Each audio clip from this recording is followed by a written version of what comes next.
PPT-nya sudah kelihatan bagus? Mahasiswa? Sudah, Pak. Sudah, Pak. Sudah ya? Ya.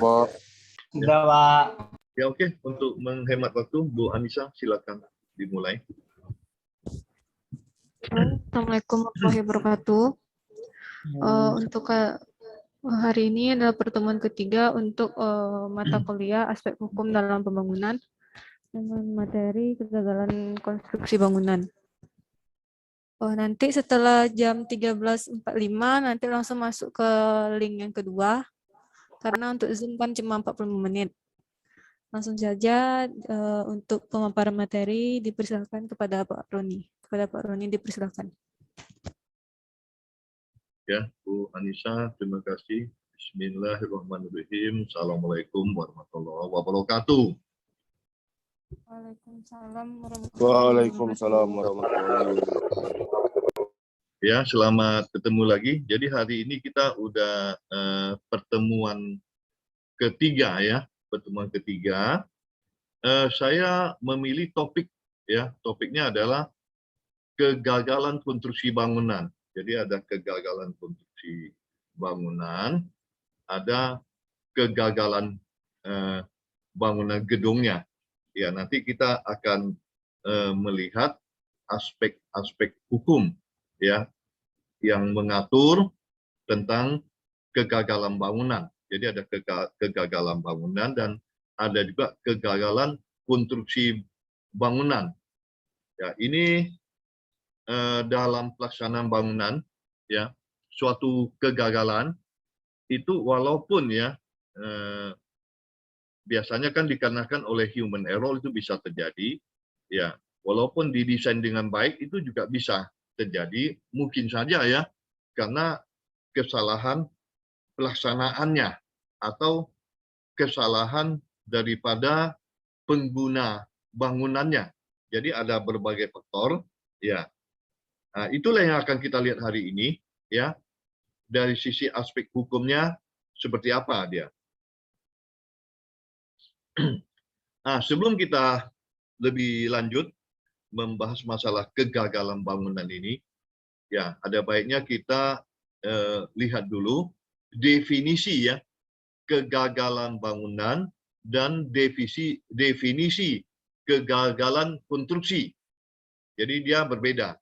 Nah, menurut peraturan pemerintah yaitu PP nomor 29 tahun 2000, yang dimaksud dengan kegagalan bangunan atau definisi kegagalan bangunan adalah kegagalan bangunan merupakan keadaan bangunan yang tidak berfungsi baik secara keseluruhan maupun sebahagian dari segi teknis, manfaat, keselamatan kerja, dan keselamatan umum sebagai kesalahan penyedia jasa atau pengguna jasa setelah penyerahan akhir pekerjaan konstruksi. Nah, jadi kalau saya tarik intisarinya itu tidak berfungsinya keseluruhan atau sebahagian ya dari aspek teknis, manfaat, keselamatan kerja dan keselamatan umum. Ya, jadi tidak harus kegagalan bangunan itu bangunan roboh ya. Kalau bangunan dinyatakan tidak berfungsi ya keseluruhan atau sebahagian itu sudah dinyatakan kegagalan bangunan. Nah, catatannya apa? Kalau disebut kegagalan bangunan itu setelah ya serah terima akhir pekerjaan konstruksi. Ya. Bagaimana kalau pekerjaan konstruksinya belum diserah terimakan, belum penyerahan akhir? Itu bukan kegagalan bangunan, itu kegagalan konstruksi. Jadi bisa bedakan ya. Jadi kalau selama masih dalam pelaksanaan, itu belum diserah terimakan, belum penyerahan akhir. Kalau terjadi ya fungsi ya sebahagian yang tidak berfungsi atau seluruh, itu kegagalan konstruksi. Nah, kita lihat di PP nomor 29 juga tahun 2000, kegagalan konstruksi merupakan keadaan hasil pekerjaan konstruksi yang tidak sesuai dengan spesifikasi pekerjaan sebagaimana disepakati dalam kontrak kerja konstruksi baik sebahagian maupun keseluruhan. Nah, karena dia belum serah terima, tentu belum bisa dikatakan bahwa dia bangunannya gagal, tapi lebih tepat kita mengatakan bahwa konstruksi yang dia kerjakan tidak sesuai dengan spesifikasi yang disepakati dalam kontrak. Jadi kalau tidak sesuai, ya tentu dalam konteks ini itu belum diadakan serah terima, ya serah terima penyerahan akhir itu belum ada. Kalau terjadi yang tidak sesuai, kegagalan konstruksi. Jadi sekarang mahasiswa sudah bisa membedakan kegagalan bangunan seperti apa, kegagalan konstruksi seperti apa, ya sampai slide ini. Kemudian di sini, ya, ini saya jelas ini, ya. Nah, kalau terjadi kegagalan bangunan itu kegagalan konstruksi, itu hukumnya pidana atau perdata, ya. Pertanyaan pidana atau perdata. Jadi kita akan membahasnya, kita akan melihat ya, itu termasuk pidana atau perdata. Dalam pelaksanaan pembangunan prasarana umum di Indonesia, selalu ada kemungkinan mengalami kegagalan bangunan. Lantas, apabila terjadi kegagalan bangunan, apakah termasuk kategori ranah pidana atau perdata kepada penyedia jasa konstruksi? Ya, kalau pidana kan sudah masuk ke kurung badan, ya. Nah, kalau terjadi kegagalan, kita lihat ini pendapat beberapa pakar. Ini guru besar Fakultas ULM Profesor Dr. Hadin Muhjad mengatakan, berkaca pada Undang-Undang Nomor 2 2017 tentang jasa konstruksi, memang tidak ada sanksi pidana yang dapat menjerat pelaku usaha konstruksi jika terjadinya kegagalan bangunan. Jadi kalau berdasarkan Undang-Undang Nomor 2 2017 itu sudah tidak ada lagi, ya, tidak ada lagi unsur pidana. Nah, di sini ada catatan. Jadi menurut pakar ini, profesor ini, dia mengatakan bahwa, namun ia beranggapan kegagalan bangunan bisa ditarik ke dalam ranah pidana jika mengakibatkan jatuhnya korban jiwa atau terluka. Nah, ini catatannya ya. Ya, kalau ada yang terluka, kalau ada korban jiwa, itu bisa ditarik ke dalam ranah pidana. Ya. Kemudian ia menegaskan, apabila mengalami kegagalan bangunan dalam menggarap proyek pemerintah, penyedia jasa konstruksi bisa dijerat ke ranah pidana karena adanya korupsi sebab ketidakcocokan antara data rencana proyek dengan realisasi pembangunan. Nah, jadi ini masih ada yang dia tegaskan, ya, kalau ada ya mengalami kegagalan bangunan, ya dia mengatakan kalau ada unsur korupsi. Nah, namun hal ini agak sulit ya, agak sulit kita memilah. Misalkan gini. Kontraktor mengerjakan suatu proyek, pembersihan kolom atau balok atau pelat, dia kerjakan, katakanlah diameternya 19 mili, dia kerjakan, sebahagian terlaksana, entah karena apa, entah karena sebab apa ya, sebahagian dikerjakan ada yang 16 mili, berarti sebahagian dikerjakan dia lebih kecil dibandingkan dengan yang ada di spek. Ya, harusnya kalau menurut Undang-Undang Nomor 2 tahun 2017 itu masalah perdata. Perdata itu bisa dikatakan masalah ganti ruginya ya. Ya.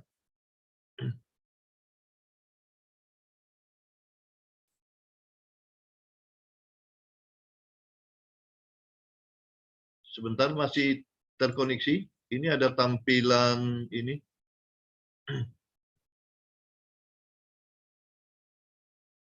Sebentar Bu Anissa, ini bisa di apa dulu? Ya, ada tampilan Zoom-nya itu.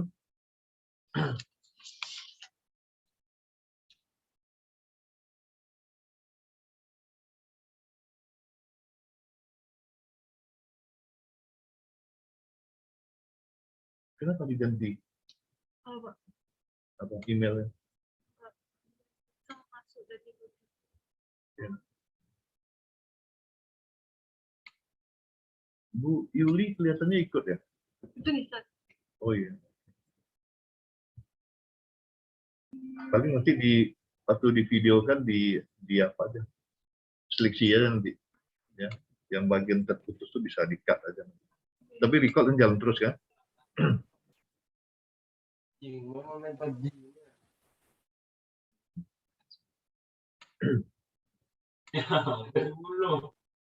Ada tuh paket, ada. Nanti kau tambah lagi. Tak mungkin kau tak beli paket, nah. Apa? Beli yang gosok, bocor. Beli sana, beli sana. Sana. Ya, aku tak ambil kau. Cepat. Oh, paket.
Bu Anissa, kalau ke layar itu di mana ya?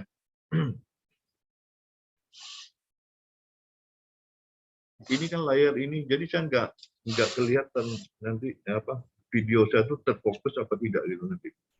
Ya. Ke layar mana, Pak? Ke layar bersama bisa lihat itu dulu. Oh di situ ya. Nah, oke. Biar jelas ini.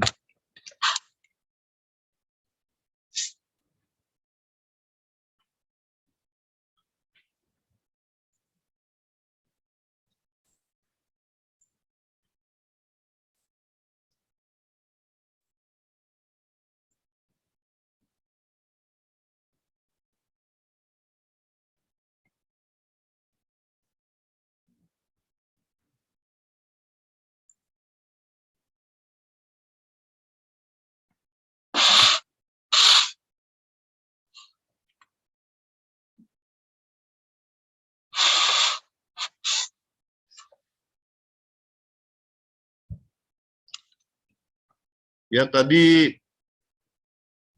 tertunda sebentar karena ada gangguan teknis. Jelas ya, mahasiswa, suara saya masih jelas? Mahasiswa? Ya. Jelas, Pak. Nah, oke, ya.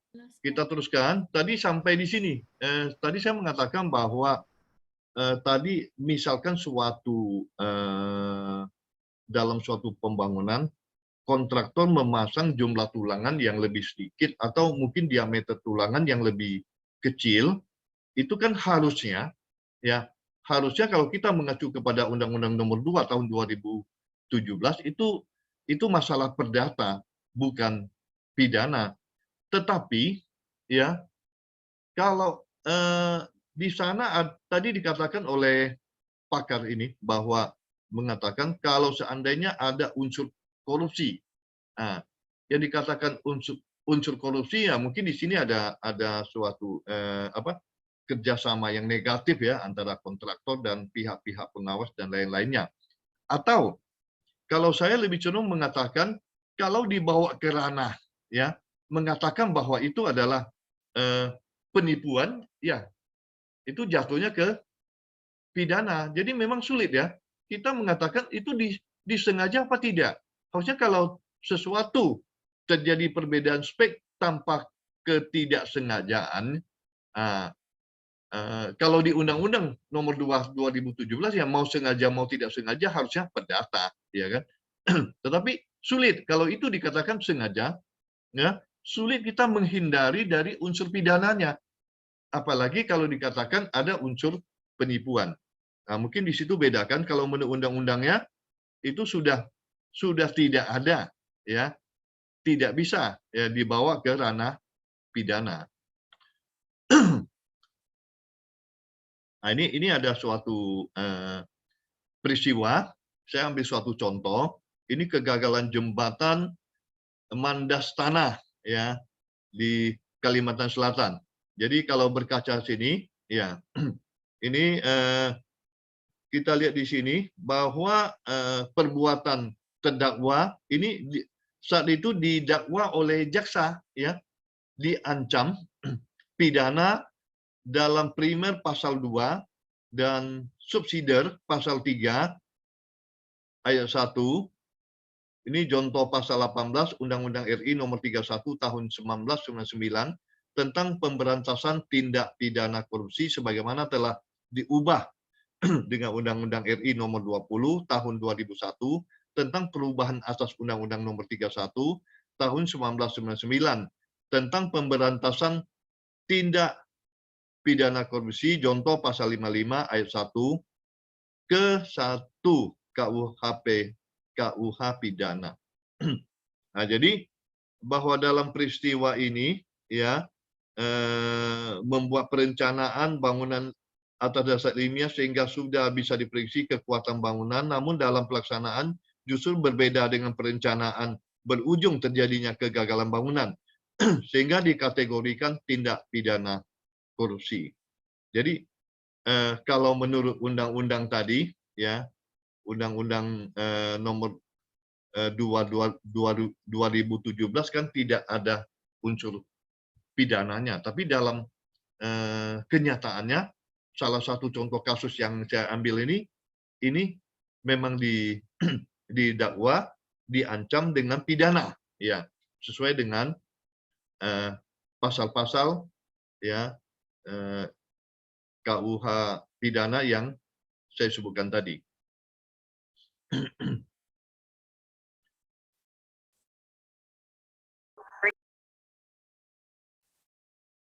Nah, terpisah dari itu, ini ada Ketua Lembaga Pengembangan Jasa Konstruksi LPJK Kalsel, ya, Kalimantan Selatan, Subhan Syarif menjelaskan, ya, sesuai Undang-Undang Nomor 2 Tahun 2017 Pasal 1 ayat 10, kegagalan bangunan suatu, ya, keadaan keruntuhan bangunan atau tidak berfungsinya bangunan setelah penyerahan hasil akhir jasa konstruksi. Kemudian bila dilihat dari aspek sanksi hukum dalam kegagalan bangunan menurut Undang-Undang Nomor 2 Tahun 2017 hanya lebih diutamakan ke arah sanksi perdata dan administratif saja. Ini karena ajas manfaat bagi kepentingan publik harus tetap menjadi faktor penentu utama, ucap pendiri Ikatan Arsitek Indonesia, Kalsel ini. Ia memberikan pengecualian bila hal kegagalan bangunan ini menyebabkan korban manusia, maka bisa saja juga berlaku aspek kepidanaannya. Ya, jadi tadi saya sudah mengutip dua pakar menjelaskan, ya, tentang pertanyaan kita yang di awal itu. Jadi pertanyaan pidana atau perdata itu. Nah, itu tergantung tafsirannya, tergantung peristiwa dan tergantung bagaimana menafsirkan peristiwa terjadinya kegagalan bangunan itu.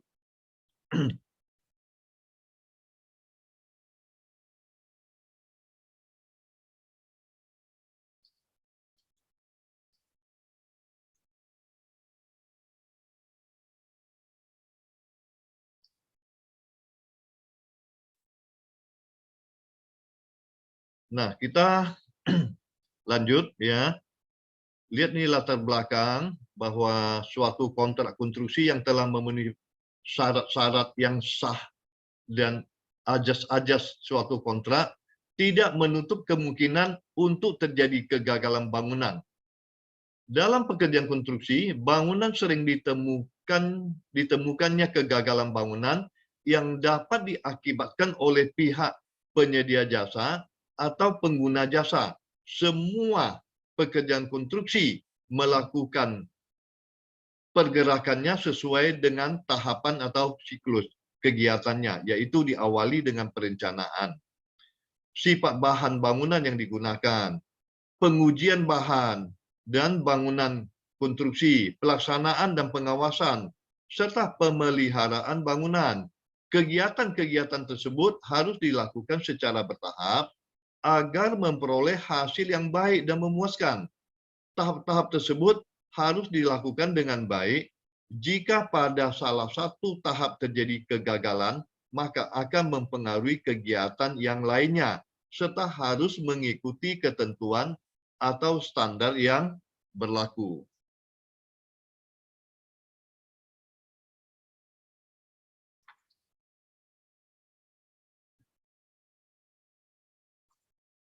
Kegagalan bangunan dapat disebabkan oleh faktor kesalahan manusia itu sendiri.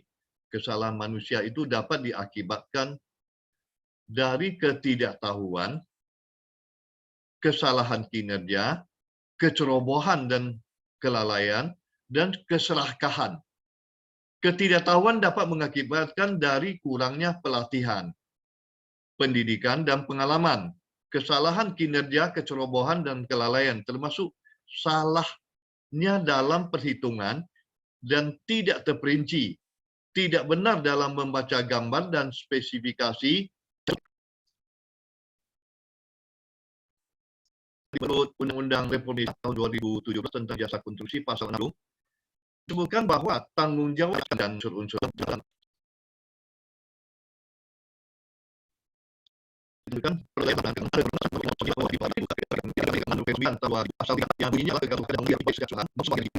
atau kesalahan umum sebagai kesalahan penjelasan atau pengguna jasa yang jadi ya sama tadi ini dikatakan jasa kontraktor tadi kita sudah mungkin ada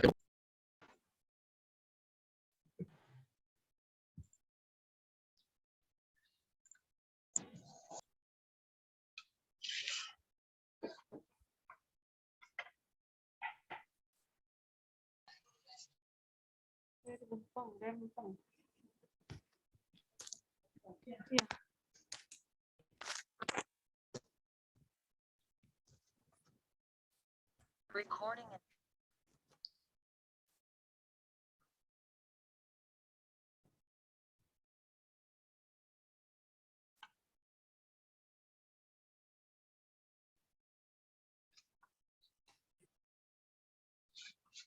kita lanjutkan di sini ya saya mengambil suatu undang-undang yaitu Undang-Undang Nomor 18 tahun 1999. Ini Undang-Undang Nomor 18 ini diberlakukan sebelum Undang-Undang Nomor 2 tahun 2017. Jadi kita ingin melihat ya pengertian kegagalan bangunan menurut undang-undang ini. Nah, di sebelah kanan nampak itu yang saya kurung ya. Ada kotak garis merah itu bahwa menurut PP ya nomor 29 tahun 2000 pasal 34 kegagalan bangunan merupakan keadaan bangunan tidak berfungsi baik secara keseluruhan maupun sebahagian dari segi teknis, manfaat, keselamatan dan kesehatan kerja dan atau keselamatan umum sebagai akibat kesalahan penyedia jasa dan atau pengguna jasa setelah penyerahan akhir pekerjaan konstruksi. Di sini ada dua ya, bahwa penyedia jasa dan pengguna jasa. Kalau penyedia jasa itu jelas ya, tadi ada kegagalan bangunan diakibatkan oleh ada kesalahan perencanaan, kesalahan teknis, atau kelalaian atau kecerobohan. Sedangkan penggunaan jasa ini pengertiannya adalah dari pihak pemilik bangunan ya atau pihak usernya itu menyalahfungsikan ya. Jadi fungsi bangunan itu disalahgunakan. Misalkan bangunan kantor kalau difungsikan untuk sebagai gudang itu kan penyalahan fungsi, tentu bebannya berbeda. Jadi itu kemungkinan besar terjadi kegagalan bangunan, ya. Nah, ini kita lihat lagi, ya, kegagalan konstruksi itu apa? Menurut PP 29 tahun 2000 pasal 31, kegagalan pekerjaan konstruksi adalah keadaan hasil pekerjaan konstruksi yang tidak sesuai dengan spesifikasi pekerjaan sebagaimana disepakati dalam kontrak kerja konstruksi, baik sebahagian maupun keseluruhan. Sebagai akibat kesalahan pengguna jasa atau penyedia jasa. Nah, jadi dalam konteks kegagalan bangunan dan kegagalan konstruksi ini sama ya atau hampir sama, tapi saya katakan ini sama dengan PP nomor 2 2017 ya, Undang-Undang nomor 2 tahun 2017.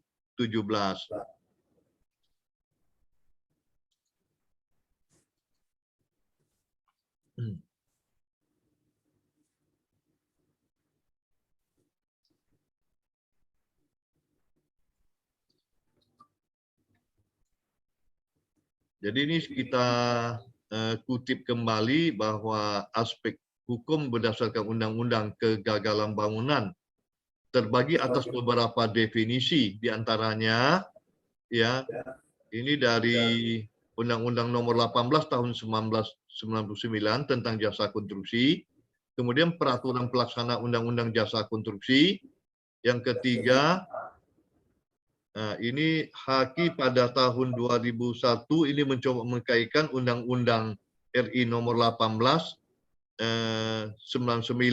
ya, nanti ini ada pembahasan oleh HAKI di sana, Himpunan Ahli Konstruksi Indonesia ya. Yang keempat kemudian Undang-Undang Jasa Konstruksi ya. Ini juga pengertiannya kita lihat ya, ada pengertian kegagalan bangunan. Ini dikatakan juga hampir sama lah ya pengertiannya, bahwa kegagalan bangunan adalah keadaan bangunan yang setelah diserah terimakan oleh penyedia jasa kepada pengguna jasa menjadi tidak berfungsi baik sebahagian atau secara keseluruhan dan atau tidak sesuai dengan ketentuan yang tercantum dalam kontrak kerja konstruksi atau pemanfaatannya yang menyimpang sebagai akibat kesalahan penyedia dan atau pengguna jasa. Kegagalan konstruksi adalah keadaan hasil pekerjaan konstruksi yang tidak sesuai dengan spesifikasi pekerjaan sebagaimana disepakati dalam kontrak kerja konstruksi, baik sebahagian maupun keseluruhan, sebagai akibat dari kesalahan dari pengguna jasa atau penyedia jasa.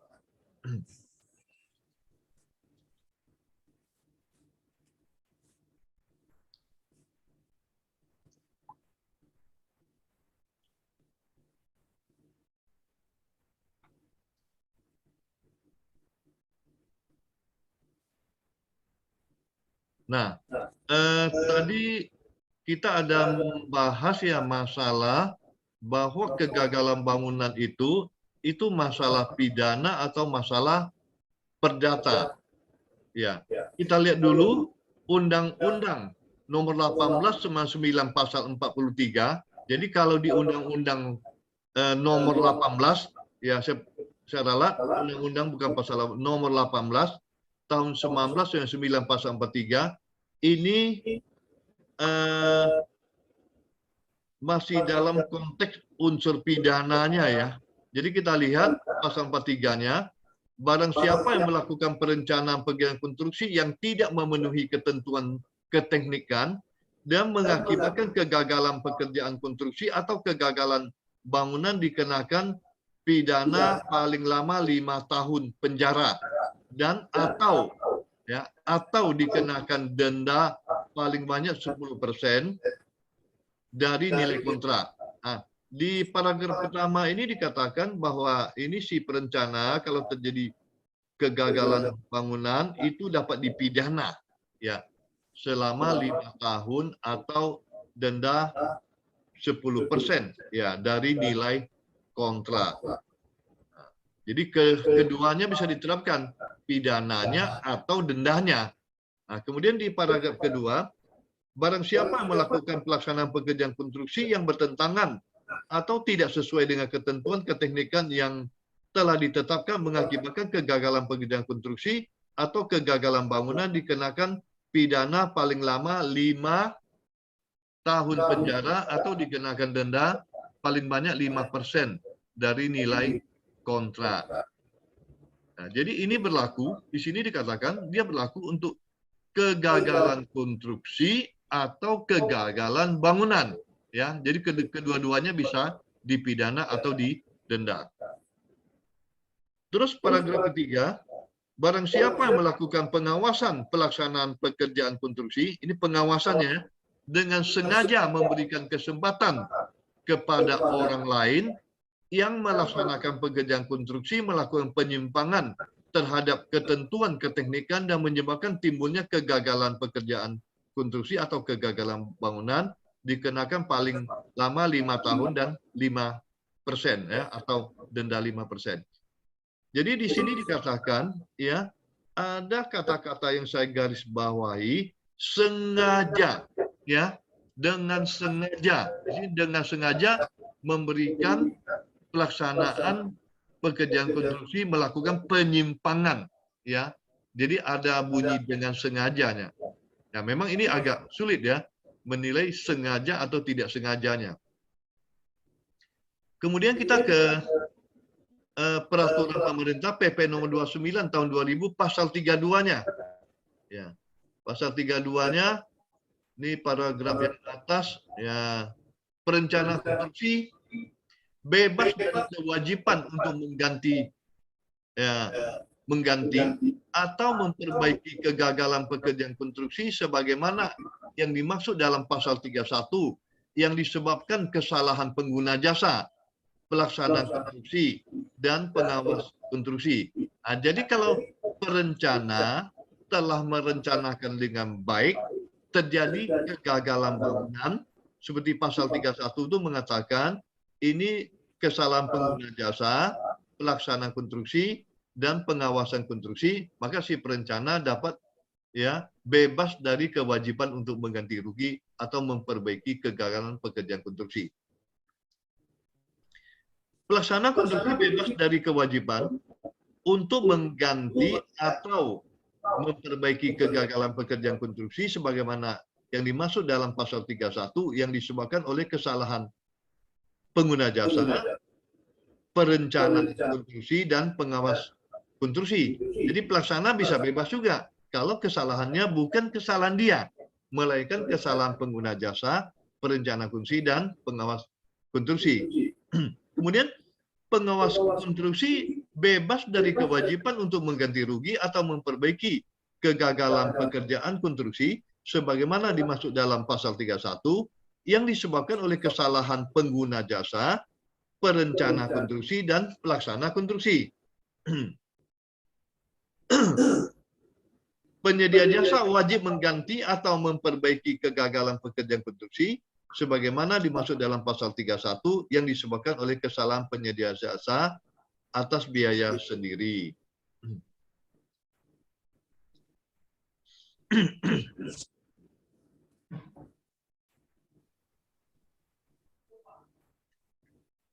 Kita teruskan ya. Ini di PP nomor 29 tahun 2000 pasal 36 ya, kegagalan bangunan dinilai dan ditetapkan oleh satu atau lebih penilai ahli yang profesional dan kompeten dalam bidangnya serta bersifat independen dan mampu memberikan penilaian secara objektif yang harus dibentuk dalam waktu paling lambat 1 tahun. Maaf, bukan 1 tahun, secara lambat 1 bulan ya. Jadi terjadi kegagalan konstruksi, itu mesti dibentuk ya ahli ya penilai dalam waktu paling lambat 1 bulan sejak diterimanya laporan mengenai terjadinya kegagalan bangunan. Penilai ahli sebagaimana yang dimaksud dalam ayat 1 dipilih dan disepakati bersama oleh penyedia jasa dan pengguna jasa. Pemerintah berwenang untuk mengambil tindakan tertentu apabila kegagalan bangunan mengakibatkan kerugian dan atau menimbulkan gangguan pada keselamatan umum, termasuk memberikan pendapat dalam penunjukan proses penilaian dan hasil kerja penilai ahli yang dibentuk dan disepakati oleh para pihak. Nah, jadi mengenai penilaian kegagalan bangunan ini diatur ya, diatur dalam PP nomor 29 tahun 2000 pasal 36.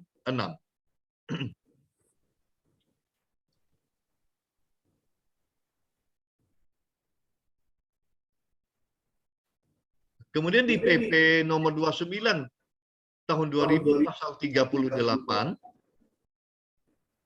ini dikatakan ya penilai ahli ya tentang penilai ahli bertugas untuk antara lain. Jadi penilai ahli itu tugasnya adalah menetapkan sebab-sebab terjadinya kegagalan bangunan, menetapkan tidak berfungsinya sebahagian atau keseluruhan bangunan, menetapkan pihak yang bertanggung jawab atas kegagalan bangunan, serta tingkat dan sifat kesalahan yang dilakukan, menetapkan besarnya kerugian, serta usulan besarnya ganti rugi yang harus dibayar oleh pihak atau pihak-pihak yang melakukan kesalahan, menetapkan jangka waktu pembayaran kerugian.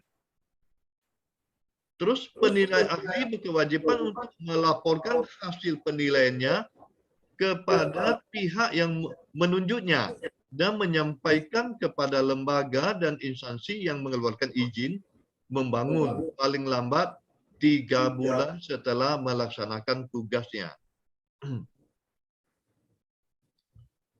Nah, setelah ya Undang-Undang Nomor 2 Tahun 2017, kegagalan bangunan tiada lagi pidana. Ya. Tapi walaupun demikian tadi di awal kuliah saya sudah mengatakan bahwa itu dengan catatan kalau tidak ada unsur korupsi, tidak ada unsur penipuan, dan tidak ada korban jiwa ya ataupun luka. Ya. Nah, di sini salah satu perubahan mendasar dalam Undang-Undang Nomor 2 Tahun 2017 tentang jasa konstruksi sebagai pengganti Undang-Undang Nomor 18 Tahun 1999 adalah perihal sanksi dalam hal terjadinya kegagalan bangunan. Dalam catatan konstruksi Indonesia, salah satu kasus kegagalan bangunan yang cukup mendapat perhatian masyarakat antara lain runtuhnya jembatan Mahakam II di Kalimantan Timur pada bulan November 2011 yang diikuti dengan pemberian sanksi pidana yang dijatuhkan kepada pejabat pelaksana teknis kegiatan, kuasa pengguna anggaran, dan manajer proyek.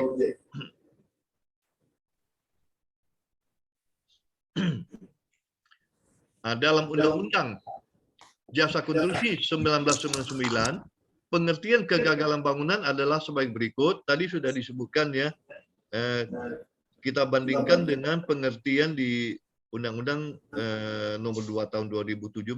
Itu yang ada cetak miring warna biru.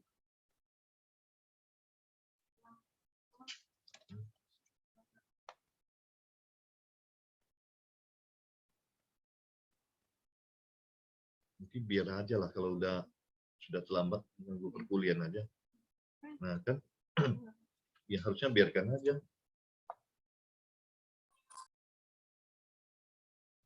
Paling mereka tonton di video aja kalau yang terlambat gitu. Iya. Oke, kita teruskan. Jadi supaya ini banyak gangguan teknis ya. Mahasiswa yang terlambat masuk ya harusnya nanti tonton aja lah di video saya nanti itu. Ya, kalau masih di admit tadi ya terjadi gangguan teknis. Ya. Nah, tadi ada yang tulisan biru tadi, ya, kalimat cetakan biru. Sebagai keadaan bangunan yang setelah diserah terimakan oleh penyedia jasa kepada pengguna jasa menjadi tidak berfungsi dengan baik secara keseluruhan maupun sebahagian dan atau tidak sesuai dengan ketentuan yang tercantum dalam kontrak kerja konstruksi atau pemanfaatannya yang menyimpang sebagai akibat kesalahan penyedia jasa atau pengguna jasa. Kita lihat lagi, adapun dalam Undang-Undang Jasa Konstruksi 2017, kegagalan bangunan diberikan arti sebagai berikut. Suatu keadaan keruntuhan bangunan dan atau tidak berfungsinya bangunan setelah penyerahan akhir hasil jasa konstruksi. Ya, ini pengertiannya ya memang tidak begitu ada perubahan ya, perbedaan yang cukup signifikan. Jadi dengan demikian, syarat kegagalan bangunan yang termasuk dalam lingkup kegagalan bangunan dalam Undang-Undang Jasa Konstruksi adalah kegagalan bangunan yang telah diserah terimakan kepada pengguna jasa sehingga tidaklah termasuk pada keruntuhan keruntuhan bangunan sebelum penyerahan akhir. Hasil tersebut ya, untuk itu kapan penyerahan akhir hasil jasa konstruksi merupakan hal yang krusial yang mana dalam praktiknya dibuktikan dengan suatu bukti tertulis sebagaimana diatur dalam kontrak kerja konstruksi.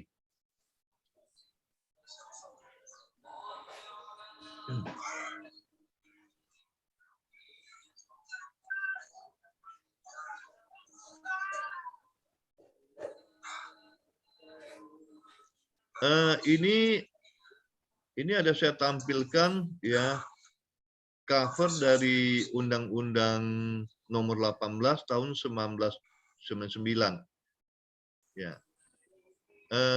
Pertanyaan selanjutnya adalah pihak yang memikul tanggung jawab dalam hal terjadi kegagalan bangunan dalam kontrak kerja konstruksi sebagai dasar hukum pelaksanaan jasa konstruksi. Ada dua pihak yang terkait yaitu penyedia jasa dan pengguna jasa. Dalam Undang-Undang Nomor 2 Konstruksi 2017, penyedia jasa dianggap dapat bertanggung jawab dalam hal terjadinya kegagalan bangunan yang disebabkan karena penyelenggaraan jasa konstruksi yang tidak sesuai dengan standar keamanan, keselamatan, kesehatan, dan berkelanjutan yang diatur dalam Undang-Undang Jasa Konstruksi 2017. Ya. Adapun pengguna jasa memikul tanggung jawab atas kegagalan bangunan yang terjadi setelah lewatnya jangka waktu pertanggungan penyedia jasa atas kegagalan bangunan. Jangka waktu pertanggungan atas kegagalan bangunan yang menjadi tanggung jawab penyedia jasa dituangkan dalam kontrak kerja konstruksi yang disesuaikan dengan rencana umur konstruksi.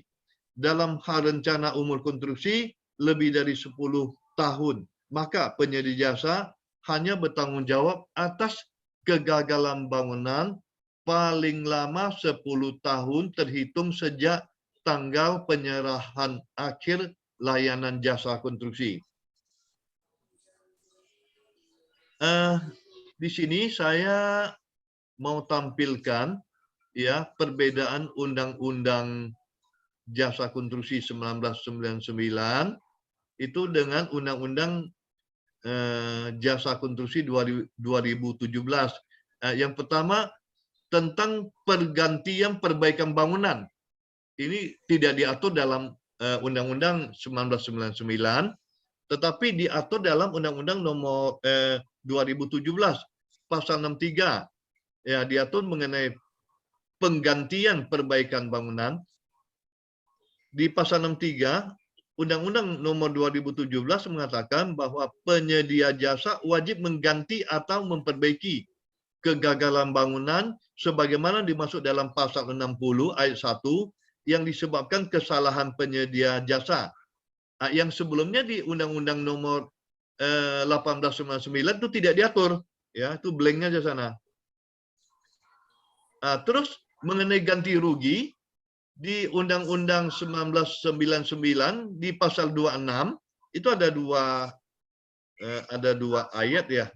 Kemudian tentang jika terjadi kegagalan bangunan yang disebabkan oleh karena kesalahan perencana atau pengawas konstruksi dan hal tersebut terbukti menimbulkan kerugian bagi pihak lain, maka perencana atau pengawas konstruksi wajib bertanggung jawab sesuai dengan bidang profesi dan dikenakan ganti rugi.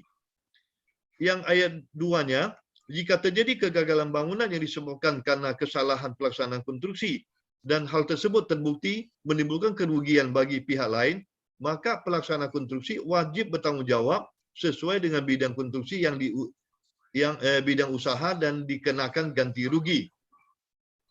Kemudian di pasal 27-nya, jika terjadi kegagalan bangunan yang disebabkan karena kesalahan pengguna jasa dalam pengelolaan bangunan dan hal tersebut menimbulkan kerugian bagi pihak lain, maka pengguna jasa wajib bertanggung jawab dan dikenai ganti rugi. Pasal 28, ketentuan mengenai jangka waktu dan penilaian ahli sebagaimana dimaksud dalam pasal 25, tanggung jawab perencana konstruksi, pelaksana konstruksi, dan pengawas konstruksi sebagaimana dimaksud dalam pasal 26, serta tanggung jawab pengguna jasa konstruksi sebagaimana dimaksud dalam pasal 27 diatur lebih lanjut dengan peraturan pemerintah. Itu menurut Undang-Undang 1999. Kita lihat di Undang-Undang 2017, ya, diatur dalam pasal 16, di ayat 1, penyedia jasa dan atau pengguna jasa wajib memberikan ganti rugi. Ganti kerugian dalam hal terjadinya kegagalan bangunan sebagaimana dimaksud dalam pasal 65 ayat 1 dan 2. Ayat 2-nya, ketentuan lebih lanjut mengenai pemberian ganti rugi sebagaimana dimaksud ayat 1 diatur dalam peraturan pemerintah. Kemudian mengenai pidana. Nah, ini mengenai pidana, kita lihat bedanya ya. Di Undang-Undang Jasa Konstruksi 99 itu sudah saya jelaskan tadi bahwa itu ada mengenai barang siapa perencana melakukan kesalahan itu ada pidana 5 tahun atau denda 10%. Kemudian selanjutnya ya mengenai pengawas pengawas konstruksi kalau terjadi kesalahan menyebabkan kegagalan bangunan itu kan sudah saya jelaskan. Itu di Undang-Undang 1999. Tetapi di Undang-Undang Jasa Konstruksi 2017 itu tidak diatur. Ya, itu blank ya karena itu dikategorikan sebagai masalah perdata ya. Mengenai sanksi administratif ya di Undang-Undang Jasa Konstruksi 1999, sanksi administratif tercantum dalam Undang-Undang Konstruksi 1999, namun tidak secara eksplisit ya menyatakan jenis sanksi administratif pada kegagalan bangunan. Tetapi di Undang-Undang nomor 2 2017 di pasal 98 itu mengatakan bahwa penyedia jasa yang tidak memenuhi kewajiban untuk mengganti atau memperbaiki kegagalan bangunan sebagaimana dimaksud dalam pasal 63 dikenai sanksi administratif ya berupa A. peringatan tertulis, B. denda administratif, C. penghentian sementara kegiatan layanan jasa konstruksi, D. pencantuman dalam daftar hitam, E. pembekuan izin atau pencabutan izin. Jadi di Undang-Undang Nomor 2 Tahun 2017 itu diatur dengan jelas ya. Jadi dengan dihapusnya sanksi pidana bagi pelaku jasa konstruksi, maka Undang-Undang Jasa Konstruksi tahun 2017 menempatkan hubungan antara pengguna jasa dan penyedia jasa konstruksi dalam ranah hukum perdata yang mana sesuai dengan dasar hubungan hukum di antara para pihak yakni ya kontrak kerja konstruksi.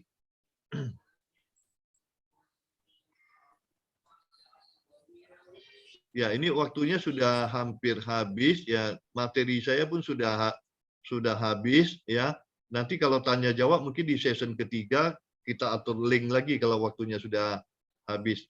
Ya, saya kira presentase hari ini ya, perkuliahan hari ini yang saya sampaikan sudah cukup. Saya kutip ini kata-kata Mutiara, mungkin sudah pernah saya kutip ya, Nelson Mandela itu. Tapi saya ulangi nggak apa-apalah, bahwa pendidikan adalah senjata paling mematikan di dunia.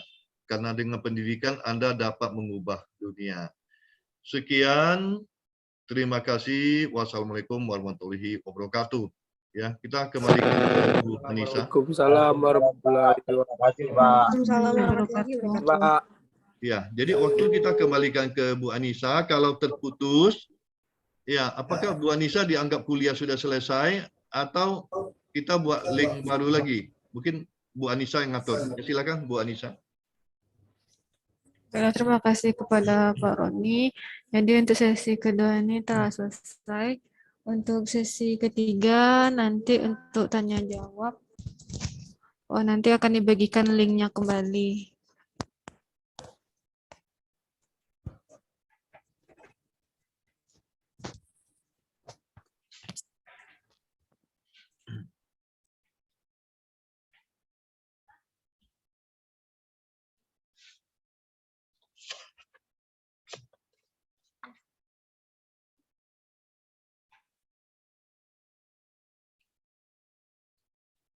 Nggak cukup ya, 10 menit aja.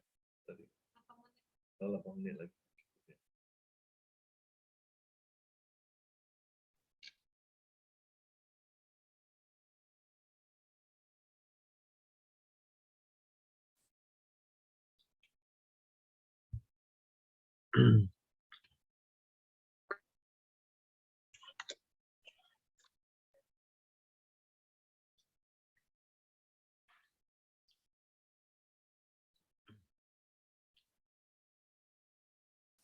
Silakan Bu Anissa.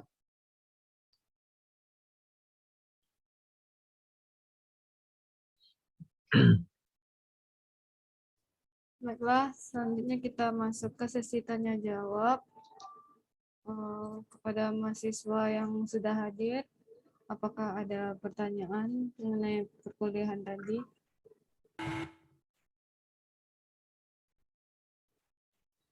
Saya Pak ingin bertanya Pak. Ya. Silakan. Putri ya. Iya Pak, Putri Yuliana. Saya ingin bertanya Pak. Misalnya nih, saya beli rumah dari developer nih Pak tahun 2014. Terus langsung serah terima di awal. Terus tuh Pak, saya ingin melakukan penambahan rumah nih Pak. Jadi orang developer langsung nunjuk kontraktornya Pak untuk melanjutkan bangunan rumah tadi. Selesai 1 tahun kemudian. Setelah itu, baru 1 tahun ditempati, tiba-tiba plafon dari rumah tersebut ambruk. Lalu dicek oleh kontraktor lain Pak, ternyata terjadi kelalaian kontraktor pertama dalam finishing rumah. Jadi garansi rumah tersebut cuma 1 tahun dari pihak kontraktor Pak. Terus apakah saya bisa mengajukan gugatan perdata Pak akibat kelalaian kontraktor tadi? Itu Ya. pertanyaannya. Oke, terima kasih. Jadi tadi dari cerita tadi jaminannya cuma 1 tahun, padahal menurut Undang-Undang Jasa Konstruksi kan ada 10 tahun, ya kan? Iya Pak. Iya. Ada 10 tahun. Nah, mungkin itu menurut undang-undang, tetapi waktu di kuliah kedua kalau nggak salah saya pernah mengatakan kesepakatan antara kedua belah pihak itu dapat berlaku sebagai undang-undang. Itu di KUH Perdata ya. Ada pasal yang mengatakan bahwa kesepakatan antara kedua belah pihak dapat berlaku sebagai undang-undang. Dan ini sangat tergantung isi perjanjian. Karena ketika kita menaikkan kontrak dengan pihak developer, itu panjang. Apakah dibaca semua? Itu jumlahnya puluhan halaman, ratusan halaman. Kadang-kadang diteken-teken gitu aja gitu, tidak dibaca. Dia sangat tergantung isi kontrak itu kesepakatan antara kedua belah pihak itu. Kalau tidak diatur harusnya menurut Undang-Undang Jasa Konstruksi itu kan harusnya sih bisa. Tapi kalau sudah diatur, ya bahwa setelah 1 tahun kalau kesalahannya hanya masalah plafon atau apa, ya itu bisa diklaim apa tidak itu kesepakatannya. Nah, jadi mungkin itu jadi sangat tergantung kesepakatannya itu antara kedua belah pihak. Ya, Oke, mungkin Pak, itu terima kasih. Ya, Putri Iliana. Ya, terus Ya. gini, tadi saya kayaknya kelupaan ya menyampaikan PR-nya.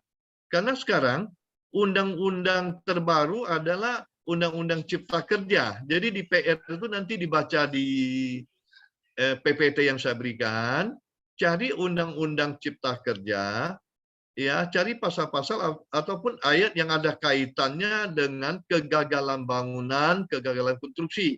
Jadi apa yang diatur di sana? Itu PR-nya. Ya, itu yang lupa saya sampaikan. Ya.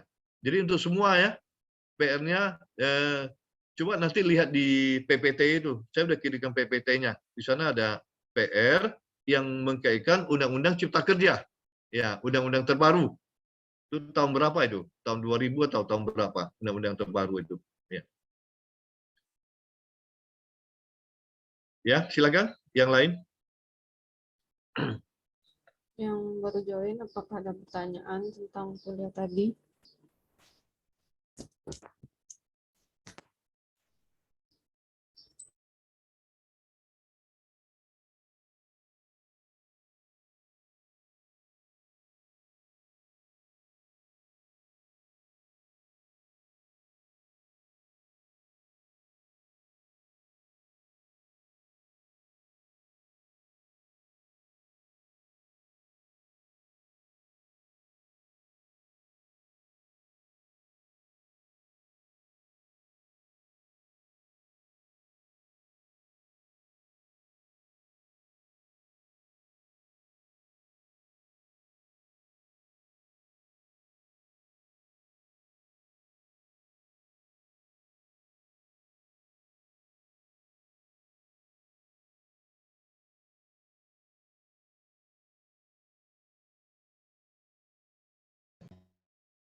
Sudah, Pak.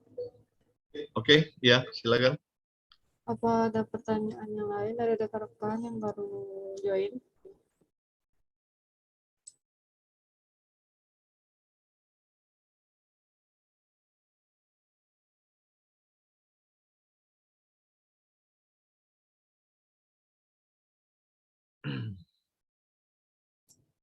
Semuanya diharapkan mengaktifkan kamera.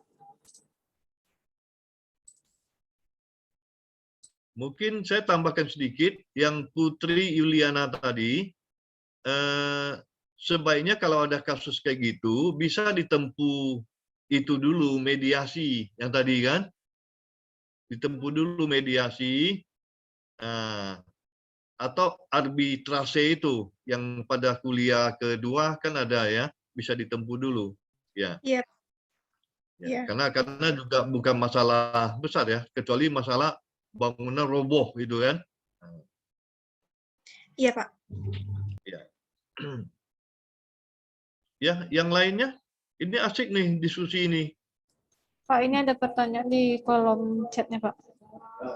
Silakan bacakan Bu Anissa. Ini dari Kevin Hasiholan. Bagaimana jika seseorang menandatangani kontrak kerja selama 2 tahun untuk bekerja di sebuah proyek perusahaan, kemudian proyek tersebut terhenti atau selesai di tengah masa kontrak? bagaimana kelanjutan hubungan kerjanya? Apakah otomatis berhenti atau atau pekerja tersebut harus melunasi sisa masa kontraknya? Tadi dikatakan 2 tahun itu multi-years ya, itu kontraknya multi-years. Cuma tidak dikatakan pekerjanya berhenti karena apa ya? Berhenti karena sengketa atau karena klaim ya, karena klaim timbul sengketa tidak disebutkan apa. Jadi itu mungkin lebih ke kuliah kita yang kedua ya, mengenai klaim itu ya. Berhenti itu diberhentikan, berhenti ya, atau karena ada kesalahan teknis ya, timbul klaim oleh pihak pengguna jasa.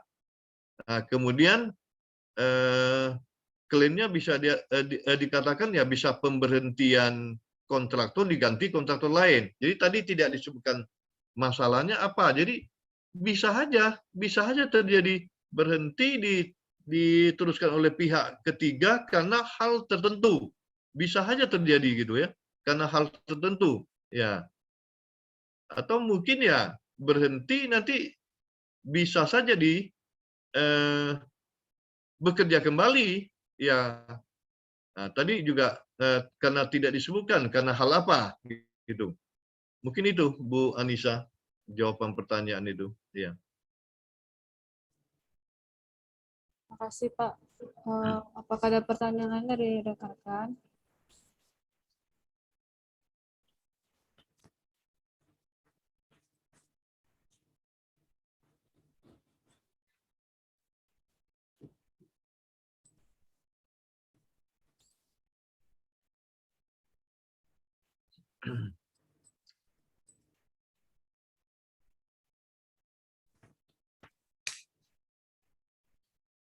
Ya, kalau ada pertanyaan silakan. Waktu berjalan terus, jangan sampai nanti habis waktu Zoom meetingnya. Ya, ini baru ada 2 pertanyaan.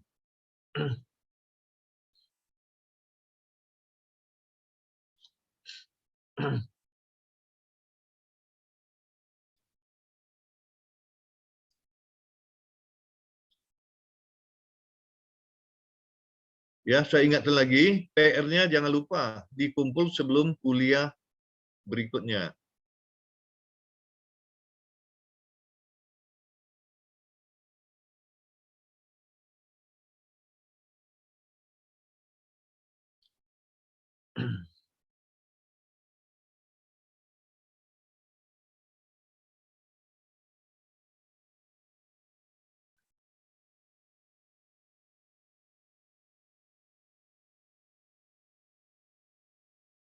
Ya, Bu Anissa sepi nih. Ada apa? Ini baru 31 orang yang masuk, Pak. Ini sepi. 31 orang yang masuk, yang bertanya, nggak sampai 3 orang. Nggak sampai 10%.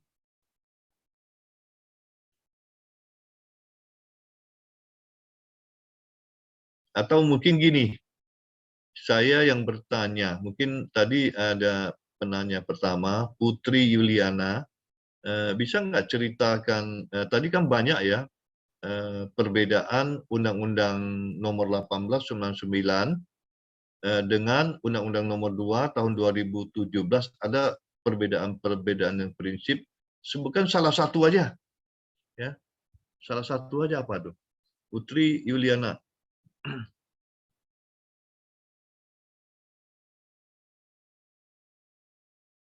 Tunggu, Pak.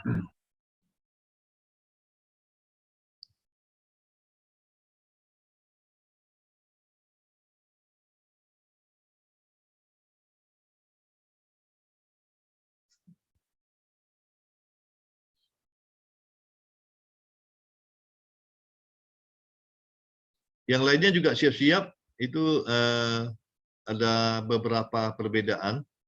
Ya, nanti setelah Putri Yuliana, nanti yang lainnya silakan untuk dijawab ya, melanjutkan jawaban yang belum selesai nanti. Ya, karena saya minta salah satu aja.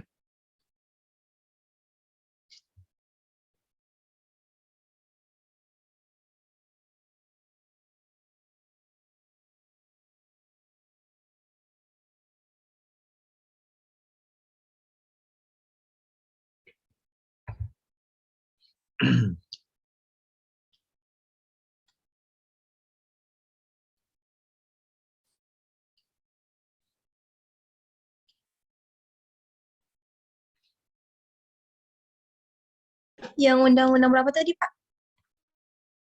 Undang-Undang Nomor 18 Tahun 1999 dengan Undang-Undang Nomor 2 Tahun 2017. Apa perbedaan yang mendasarnya?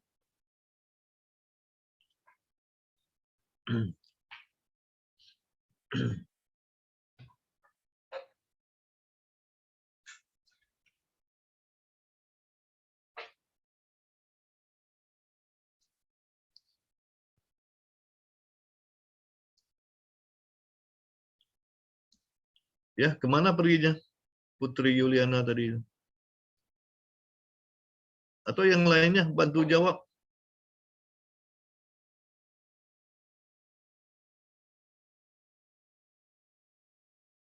Tadi Arif Rahman kayaknya bisa bantu itu, karena Arif Rahman ini paling rajin nih waktu tampil di layar duluan ini.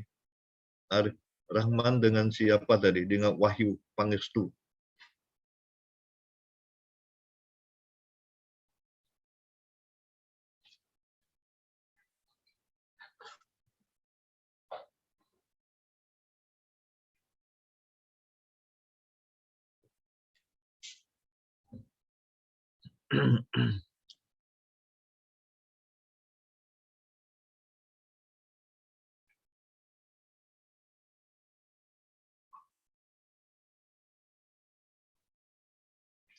Ya, bagaimana nih Bu Anissa, kalau memang tidak ada, daripada kita diam-diam aja seperti ini, ya kita tutup lagi kuliah kita nih.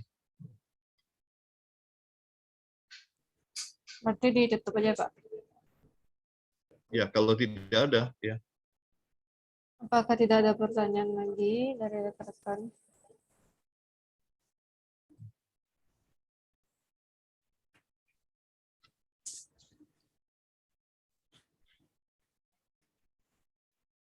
Baiklah, apabila tidak ada pertanyaan lagi dari seluruh rekan-rekan, maka berakhirlah untuk perkuliahan pertemuan ketiga kita untuk hari ini. Apabila ada salah dan jangka, mohon dimaafkan. Saya tutup dengan Assalamualaikum warahmatullahi wabarakatuh. Waalaikumsalam warahmatullahi wabarakatuh. Waalaikumsalam warahmatullahi Warahmatullahi wabarakatuh. wabarakatuh.